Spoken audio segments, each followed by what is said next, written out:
WNBA Expansion. Is it actually finally here? Not exactly, but it looks like we keep inching closer. I have Alex Simon here to discuss it all. The Locked On Women's Basketball Podcast. It starts right now. Ogunbowale for the win. You are Locked On Women's Basketball, your daily podcast on women's basketball.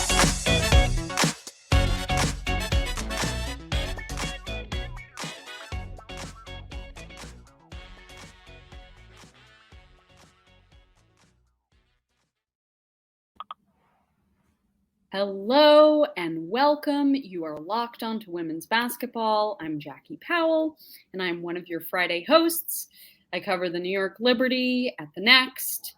I help with their social media strategy, and I've covered women's basketball nationally at many other places as well. I want to thank you for making Locked On Women's Basketball your first listen every day.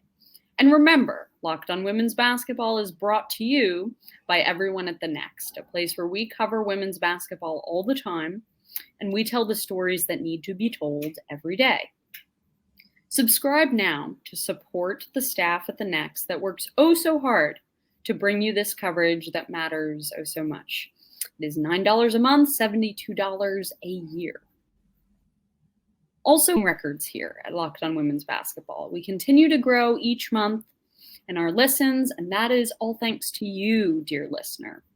Remember, Locked On Women's Basketball is free and available on all platforms, including YouTube, Apple Podcasts, Spotify, and many more. Last time we were together, dear listener, I had Jen Hatfield on here, and we broke down the Liberty Mystics first round playoff series. We even provided predictions, and all I will say is that I blame myself for correctly predicting that one of the games was going to go to overtime. It is my fault. I'm very sorry. Anyway, today I have Alex Simon here, sports editor at SF Gate and very close friend of the show here, to discuss the major news we heard out of the San Francisco Bay Area this week, or the major report, rather.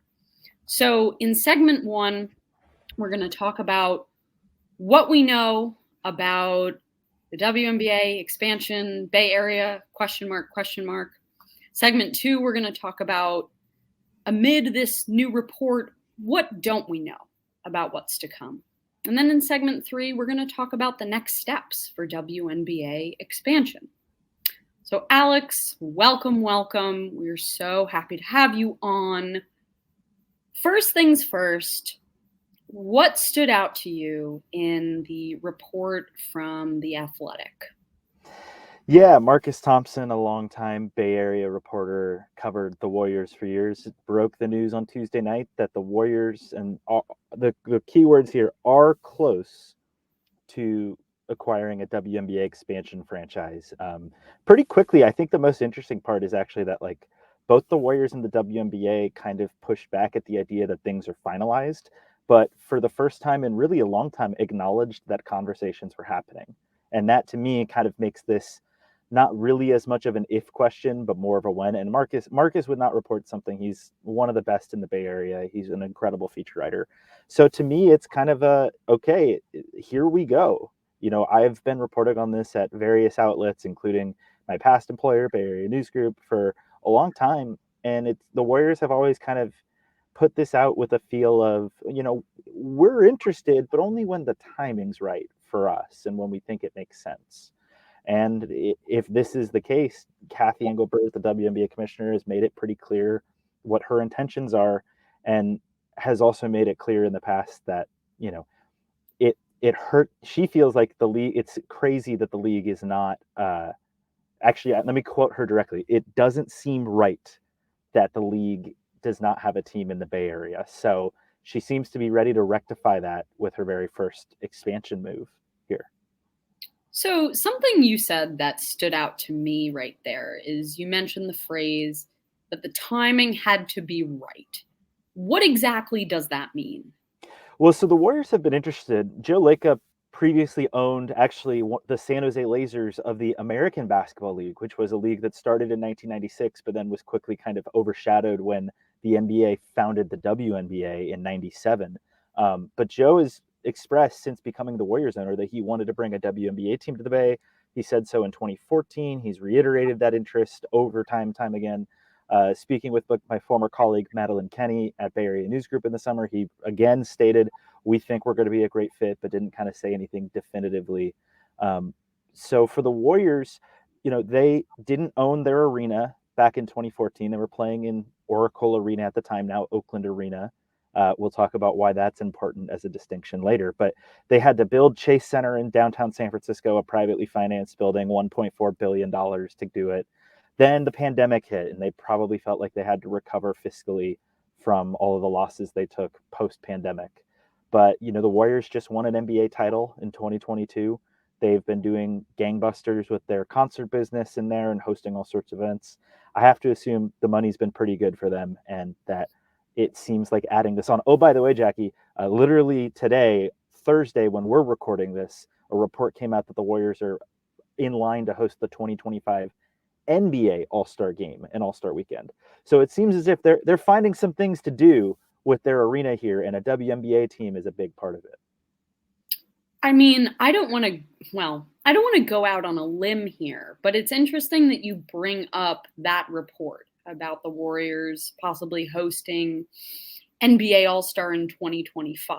I mean, my first thought, and you can correct me if you think this is premature, WNBA Expansion team most likely will have its first season maybe during the 2025 season. Mm-hmm. If you have an NBA All-Star event, February of 2025, sort of serves as like a big event to help launch that potential franchise. I mean, it certainly would give you an opportunity to have a showcase. Yeah, if they have a Bay Area team in like the skills competition, let's say, and you've just made your marquee free agent signing or picked up your people in expansion, then yeah, there's certainly events around All-Star that would give an even more synergetic moment for a new WNBA team to use that to kind of add stuff onto All-Star Weekend. Like, if this is kind of the intentionality of things happening, bang, bang, bang, All-Star game, WNBA team, if you look at it in the long runway, there's a lot of smart elements of this all happening in that 2025 run-up that looks really well thought out and well done whenever we get all of these announcements officially. These are both things just reported right now, but it does seem quite likely to happen, that it makes a lot of sense. And so something that stood out to me in Marcus Thompson's original report was this graph, which read, but if finalized, the franchise will play its games at Chase Center and be headquartered in Oakland at the team's practice facility, which the organization still owns and uses to maintain a presence in the community. An announcement could come as soon as early October. There's a lot to unpack in that graph that I just read. So let's take it piece by piece. Why do you think it's significant that if a WNBA team comes to the Warriors ownership group, that this is the setup? What do you think is significant about the reported setup? So let's start literally going point by point within what you said. Chase Center is without question the premier basketball facility in the Bay Area.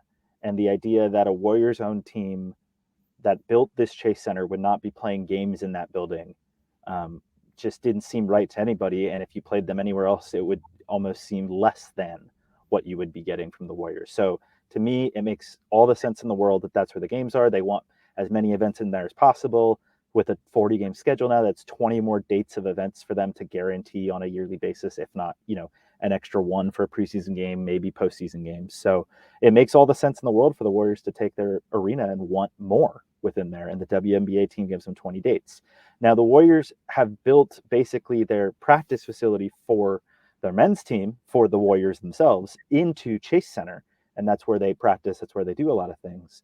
I wonder though, there is a lot of spacing issues in downtown San Francisco. They had a pretty decent lot that they've been able to do, but I do think if what they believe is by basing the women's team in Oakland at the practice facility the Warriors used to be at, which is kind of high up in a hotel, they have an entire floor with courts and whatnot.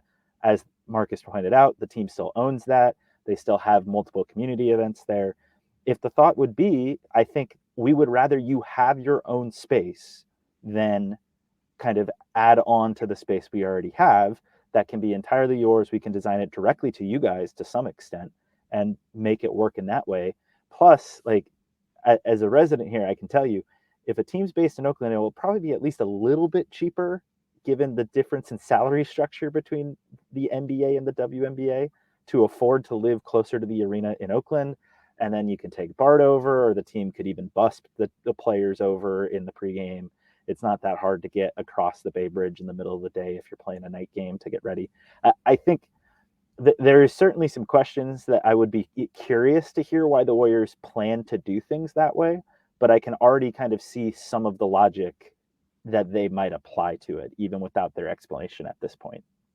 So just to get you to clarify, what is the distance between that Oakland practice facility and Chase Center? You said it's like a train ride. So it's maybe 15 miles, if not less, in terms of like driving from point A to point B. It is less of a point to point, but there is this thing called the San Francisco Bay in between that they would have to cross the Bay Bridge to go from where the practice facility is to the arena.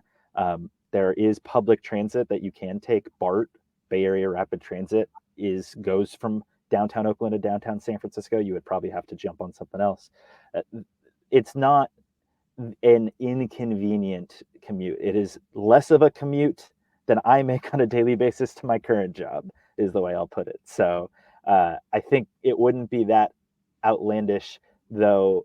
It's certainly, to me, it will be interesting to see how the spin of what the being based in Oakland means, because at the end of the day, the team might be in Oakland a lot when they're not, but the only time fans are going to see them playing, they'll be in San Francisco. So for as much as they might want to claim they're the Bay Area's team, the Warriors aren't the San Francisco Warriors, they're the Golden State Warriors, right? They represent more than just the city, but they're based in San Francisco. When you see them and when they play, they're in San Francisco. The WNBA team is probably going to be viewed in a similar light. Interesting. The reason I bring up the distance is because there's been a lot of discourse throughout the WNBA landscape about the quality of facilities and also the distance between where the team practices and where they play.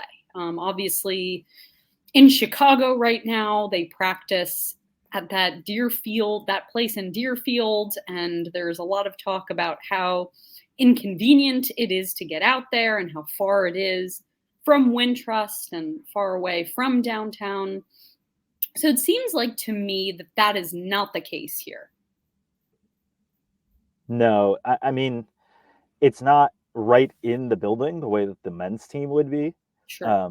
But the interesting part would be that when the Warriors had their practice facility in Oakland, playing in Oakland, it was still a bit of a commute down from downtown to where what was then Oracle Arena, it's now Oakland Arena, was. It's not like those were next to each other, but they're in, relatively speaking, the same community in that way. And I think too, we can maybe get into this in the next segment, but the fact that they are claiming Oakland can be a home base is maybe kind of an attempt to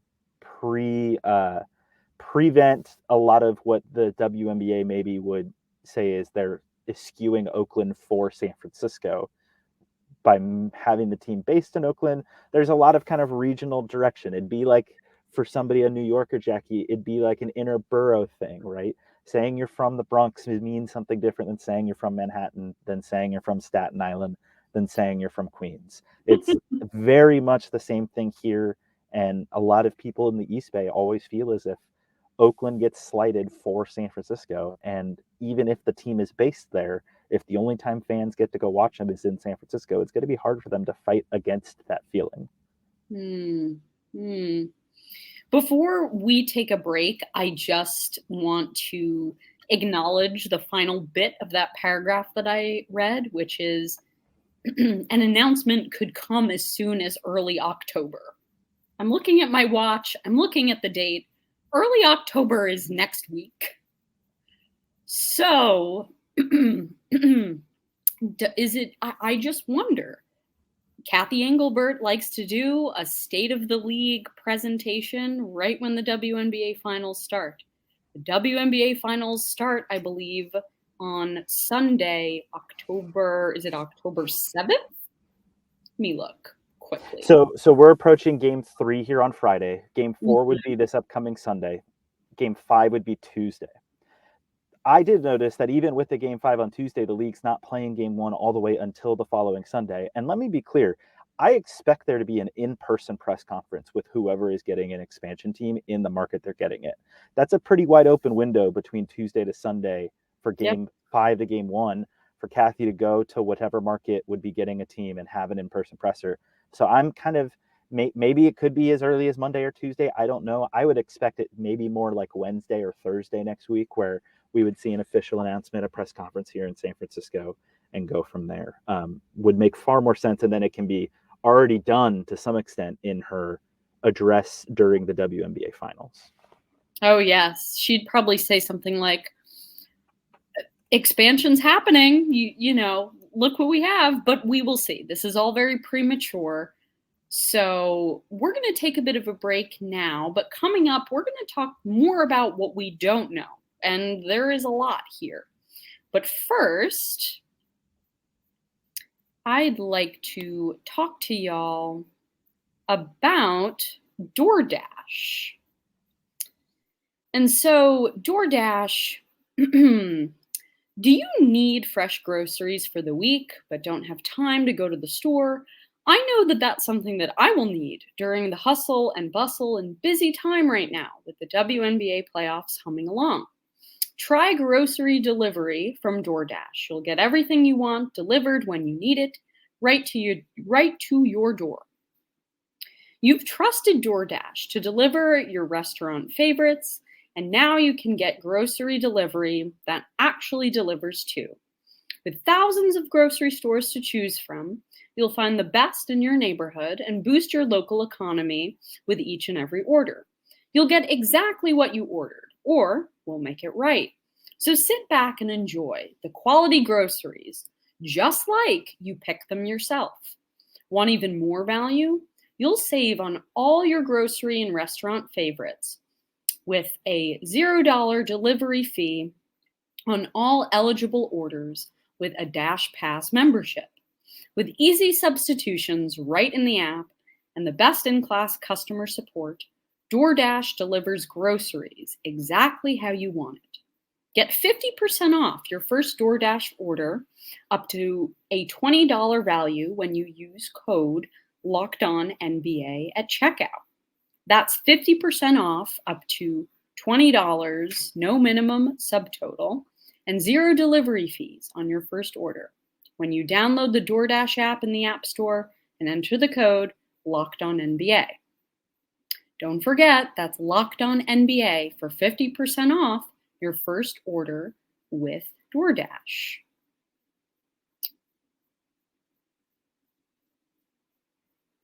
And we are back.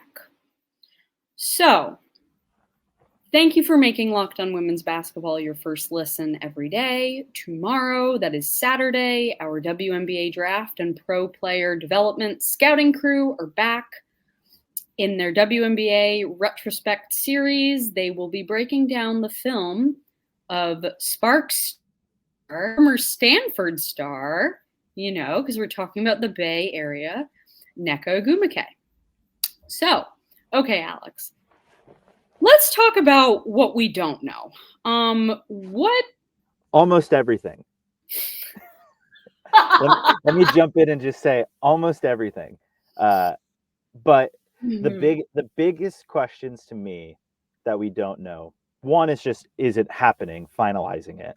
Yeah. But I will be very interested to see if there is a formal bid process that comes about, because there are some entities within the Bay Area, the African American Sport and Entertainment Group in Oakland, that had very publicly been saying they were planning on making a WNBA bid. And some reporting that I can add is that they are still planning on submitting a bid for a WNBA expansion team. Now, if this is a scenario where you have, like, is there a formal bidding process that has to come about, or is this just kind of what the league makes happen? Basically, is we're going to the Warriors in San Francisco. That's going to be a really interesting thing to see, especially if this news is coming as early as the middle of next week. I can report that the AASEG is still hoping to be a part of a bidding process and plans to submit a bid to the league formally. Whether we get that publicly or not, we'll have to find out. But there is certainly going to be some questions for this league, with a league that is not just majority, it's a majority and like a 70+% majority Black woman-led league with players, I think, in the 80% and up range that are of color. You had a group that was going to be led by a Black woman, and a chance to have an ownership group reflect the players that make up the league. And while I think there is a lot of reasons to choose the Warriors against almost any bidder they could get here, the opportunity to have chosen a Black woman-led group instead of a white man-led group is a question Kathy Engelbert, I think, is going to have to answer more honestly to her players than to necessarily to the media. Because if her players are saying, you need to show us support, and we had a chance to add an ownership group that reflects us and looks like us, and you chose not to, that's going to be a difficult conversation for her to have. Well, I think what makes this even more difficult or awkward is potentially some of the reasons why she would choose the Warriors over the group led by former player and former Los Angeles Spark, Alana Beard. And that's something that I think Kathy Engelbert has expressed, which is when she's looking for new ownership groups, she's looking for groups that are going to fit into the Mark Davis, Joe Tsai, apparently Matt Ishbia, Larry Gottheimer group. And so I guess I just wonder, is the competing group, is that group, do they have the resources to challenge the Warriors? They would say that they have the resources to do whatever was going to be asked of them. And that is the phrasing that I think is the safest to put it. But obviously, look, the Warriors as a franchise just had a report that they put 10% of the team up for sale, and that would mean a $700 million valuation on that percentage and a $7 billion franchise valuation. It is absolutely it's really hard to look at what the Warriors have, mainly in the arena, but also just as a franchise.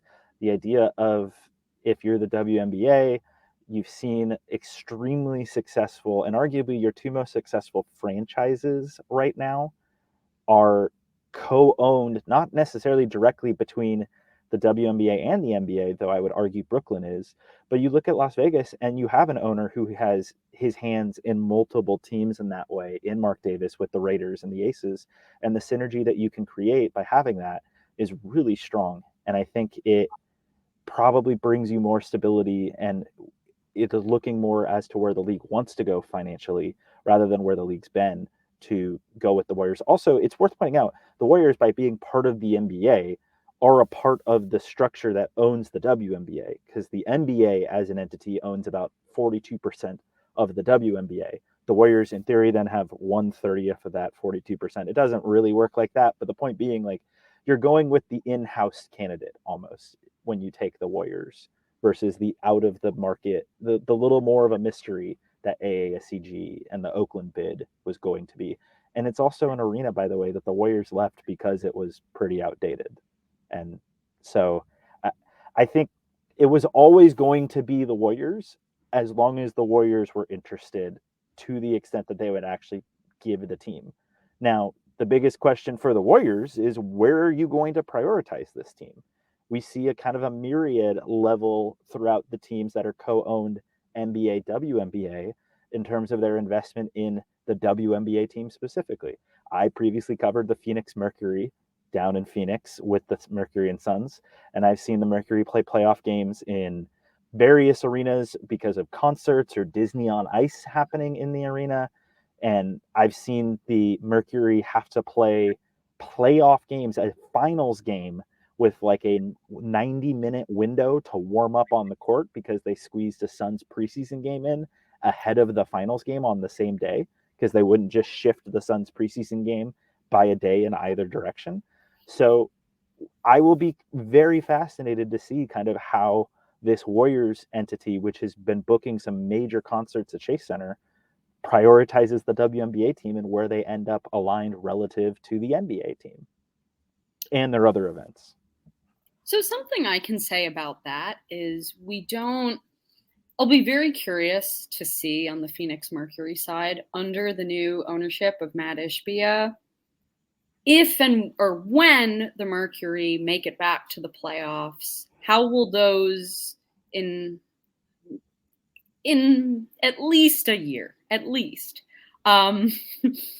what those scenarios will look like, and if there will be a change with this new vision. That's something I'll be looking for.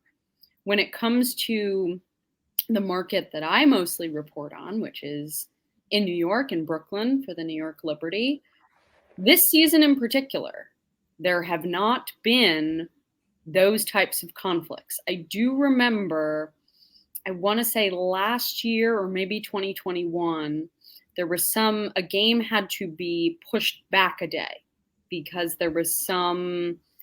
Look, and weather postponements happen. I remember that happened in 21 with a hurricane that they were allowing fans in, but then couldn't for that one because they needed to get the game in. This year, a game got postponed because I think it was smoke that was going to... Yes, from Canada. So that stuff always happens, and that's understandable. It's more the intentionally scheduled conflicts. The concert you intentionally schedule. And the WNBA switched to the different playoff format, the 3-5-5, I think in part because they wanted to give teams more of an assurance of dates. Yes. And we'll see. There are still events happening at all of these places, and they work around the events, I think, pretty well. But that's going to be, to me, a number one question to ask. And it's kind of one of those things we won't really know for sure until we see it kind of in season 25, 26, 27, when these teams are actually on the court in San Francisco. Yeah. I mean, I want to actually shift toward our friend of the pod and colleague, Michelle Smith. She wrote a column, which is on thenexthoops.com. It's entitled WNBA in the Bay Will Be Worth the Long Wait. And a point she made when it came to talking about the AASG group is that, and you were saying this before, Alex, the home that they would want the team to be in is Oakland Arena, and that is still partially owned by Oakland A's owner John Fisher, who it's trying to move the A's to Las Vegas. So how would that be a little messy for the W? I think it's just simple. It's complicated. Yes. Okay. That entire facility is co-owned. At first, it was co-owned by the city of Oakland and Alameda County. Alameda County has sold its share through payments to the A's, and the A's are finishing up their payment plan with that. The city of Oakland is in agreement with AASCG to sell its half of it to them. It's messy, and it's a legal fight that people aren't totally sure how long it would take. I think, again, this was always going to be the Warriors as long as the Warriors wanted this team here. The real question becomes, would this potentially be something that the league would even double dip into this market for at a certain point in time? I don't see that as being likely in this expansion round. I don't see it being likely in the next several expansion rounds. But if this league ever gets to 30 teams, would 2 teams in New York make sense? Would 2 teams in the Bay Area make sense? You get to those points, those are the questions that are being asked. The league is way too small to be double dipping into one market at this point. And you could argue, Jackie, that Connecticut's basically the New York market anyway. Really? Well, although our friend and colleague Natalie Heverin was talking to us earlier today about how the Connecticut Sun, if there was going to be a potential expansion team in Boston, that would force the Connecticut Sun to put their games on a network that is shown in the Connecticut market rather than in the Boston market. Which brings us to our final segment, which we will get into in a moment, where we're going to discuss what all of this means for the future of WNBA expansion. So that is coming up.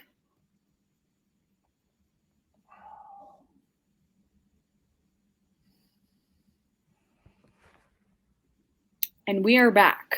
And so, Alex, the fact that this report has come out, I think the first thing I want to know is, did the report come as a surprise to you, especially with Commissioner Kathy Engelbert touring and discussing cities that were not the Bay Area? I mean, obviously she went on a tour to Portland, she went to Denver, and of course there was the preseason WNBA game in Toronto.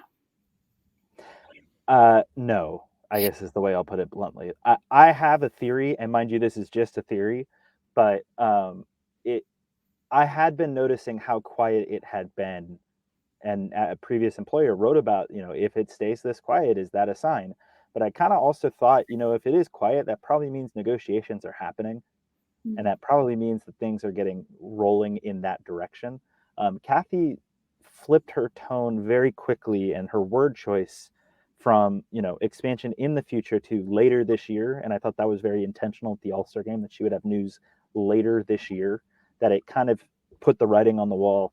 She'd said other things of, look, we need to have 18 months out from when the team would start to give them expansion. I know in previous reporting, the Warriors could very much say they needed a runway. You could not just kind of, funny enough, as we have in the Bay Area with an NWSL team, that team had 9 months from the time they were announced to the time that they would have training camp effectively start.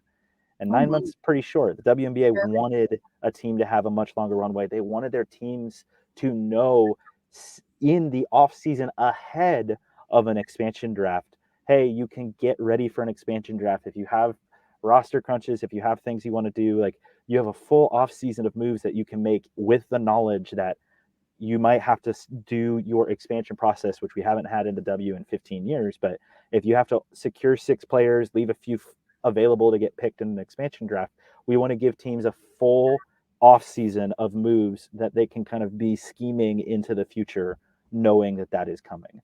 So it makes all the sense in the world that this team's being announced right now, because frankly, we were kind of getting to the point that it needed to be if you're going to hit the 18-month runway ahead of the draft, because that to me is the start of every WNBA season, relatively speaking, is the WNBA draft. So if that's in April of 25 when a team would be doing that, October is 18 months. It has to happen right now. And so we're seeing it. And that leads the obvious question. Kathy has said she wants to expand by 2 teams. Well, we have the report about 1. Where could the second one go? I wonder if the public visitations to Portland and Denver are almost setting up future expansion opportunities. I wouldn't be shocked to see one of those cities get it now. And certainly, the league could have a very easy just shift Minnesota from the Western Conference to the Eastern Conference, and then that's your clean 7-7 split if you did add 2 teams on the West. But Toronto went so well, and there's clearly interested ownership, that I kind of feel as if it's going to be Toronto. And then your next round could potentially be the double dip out west, Portland, Denver, or if Philadelphia emerges, if Boston emerges, if any other markets truly emerge, they could be in a further round of expansion to get you to 16. The one caveat that I happen to think about when it comes to Toronto, because as you just said, the writing has been on the wall for a long time, since the success at that preseason game, it's the travel issue. It's since the league is not at a point where they're traveling charters, it's making sure that players have passports and that no one gets stranded. And what if... Well, the only thing I'll say, Jackie, is all these players for the most part, play overseas. I don't think having a passport's not a problem, but Yes. it's the process of going in and out of Canada and having to Yes. do that in any regularity. I mean, I do wonder if part of that is the eventual steps to make you through having charter flights. Certainly, I think the players would be up in arms if they chose a Toronto-based team, but were having to travel commercially to Toronto. So it's definitely a decision I think Kathy is not going to take lightly if they do pick Toronto. But I also think that if that's the market that makes the most sense with an interested ownership group, that's where they're going to go, and they'll make the rest of it work as best as they can. Yeah, I mean, I think what I also want to bring up for the listeners, just so they know, the players have the ability to opt out of the CBA following the 2025 WNBA season. I believe that is correct. And the new media rights deal, the old media rights deal with ESPN expires after that 2025 season. And it seems very clear to me that Kathy Engelbert wants to have as much as she can to put on the table when it comes to negotiating a new CBA. And it's been very much so hinted that thoughts of more roster spots, not just new teams, but adding roster spots and adding charter flight, those are things that you'd think she'd put on the table for that new negotiation. So I guess my question to you is, I'm just thinking of the timing here.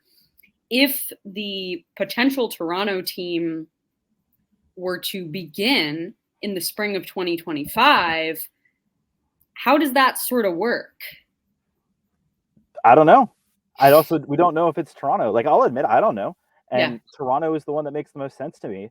But if that's the market where you feel like you have the most stable ownership and they'll pay the expansion fee that you want, I'm guessing that's where it'll go. If that market is Philadelphia, if it's Timbuktu, they'll go there too, I'm sure, and they'll make it work. But I think to some extent, the league certainly has waited to do this, probably beyond the point that for many, they thought it was feasible and have been pushing as close as possible. And it will allow that expansion year to be, if it does have to operate under the current rules, if they haven't expanded the charter flight program beyond, you could make the case, Jackie, that the league stipulates to its 12 teams, the money that you get from the expansion fee, once it's split up amongst the teams, has to go to the charter flight program to make Toronto work. I think that's not, it's a possibility. I don't think that's likely, but there are many ways to make that work even before the CBA changes. And frankly, the easiest way to make it work is to just remove the rule and let the teams do what they can afford. I know that certain teams in the league would be happy to just not have a rule in place and get to do it on their own and do whatever they want. And look, crossing over an international border for a league is not easy, no matter the sport. We see it with Major League Baseball, the NBA, MLS has it happen. These are certainly things that take time even when you get to charter. But I think the league is going to go wherever they feel like they have the most stable ownership and probably the highest expansion fee they can get. And especially with the NWSL getting $53 million from the Bay Area, that's maybe the number one thing I am most curious about, is what is the final expansion fee? What is the final expansion fee? Where will there be a press conference in the Bay Area next week? A lot of questions here. It's all very exciting. But thank you for making Locked On Women's Basketball your first listen every day. And I want to give a huge thank you and shout out to Alex for hopping on the show today. Follow him at Alex Simon Sports on all of the interwebs and read his work on fsgate.com. And again, another reminder, tomorrow our WNBA draft and pro player development scouting crew are back, and they're going to be looking at film of LA Sparks star and Stanford graduate Nneka Ogwumike. It's all very timely here. Would seem like somebody who the Bay Area would love to see playing here come 2025. Eyeball emoji. Well, anyway, this has been Jackie Powell. And thank you, Alex Simon here, sports editor at SFGate. Thank you for having me, Jackie. And we are signing off. Ogunbowale for the win. Good! You are Locked On Women's Basketball, your daily podcast on women's basketball.